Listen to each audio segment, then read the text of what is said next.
Nervous, excited, and scared were the feelings I had as I stood outside the Mirrabooka Senior High School gates, waiting for my former best friend to take on this journey with me. It was the first day of school. Year 8 was scary, to say the least. Not knowing anyone and not knowing where to go. Literally relying on the older kids to guide us around.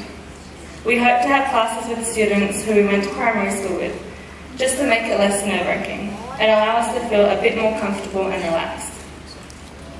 However, we all seemed to make friends quickly and easily, which made us feel more comfortable knowing that we would be coming back to school the next day and every day after, with at least one friend to take on the journey with us. Basically, we weren't alone, and we all knew it.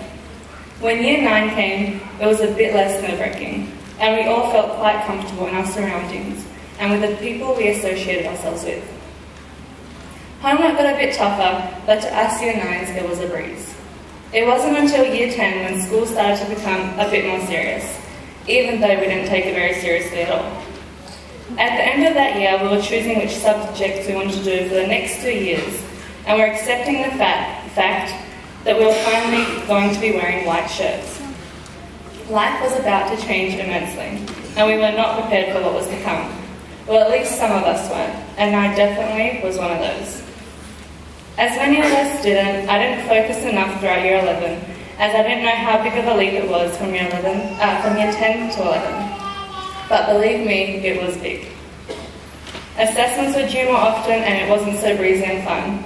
However, we did still manage to muck around a lot. And to make matters worse, the step between Year 11 and 12 was even bigger and so much harder. Personally, choosing to do the ATAR pathway and struggling a lot through Year 11, I was honestly thinking of giving up.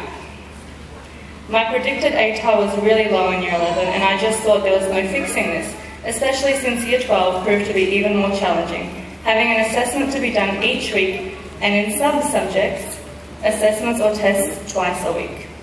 But of course, I decided not to give up and proved myself so wrong. I picked up my grades from getting 22% in my first test in biology to getting 90% in my third. I went from failing geography and receiving percentages in the 30s to actually passing the course and receiving some quite high marks. I even became a head girl. I pushed as hard as I could, and although I didn't receive straight A's, I am definitely proud of myself for making a big change in school.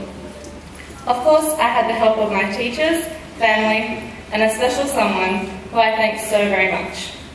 Whether we chose an ATAR, pathway, or general, we all faced tough challenges throughout Year 12, and I want everyone sitting before me today to feel so proud of themselves in smashing through those tough times and coming out stronger. We have all done it. Tonight, we are all receiving our certificates of graduation, and no matter what we choose to do next, we should all feel so proud of all the hard work and effort we put into our schooling years, and thank our teachers and all the staff in Mirrabooka Senior High School, including our principal, Mr. Austin, as they have been there to support us through all the tough times, whether they were school-related or not.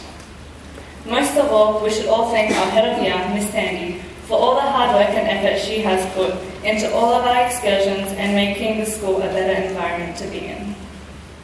I am so glad that I got to experience the past 5 years of high school with you guys, who have made it such an awarding and memorable 5 years. I wish every one of us the best of luck in the future and wish nothing but happiness, love, and success for all. Thank you.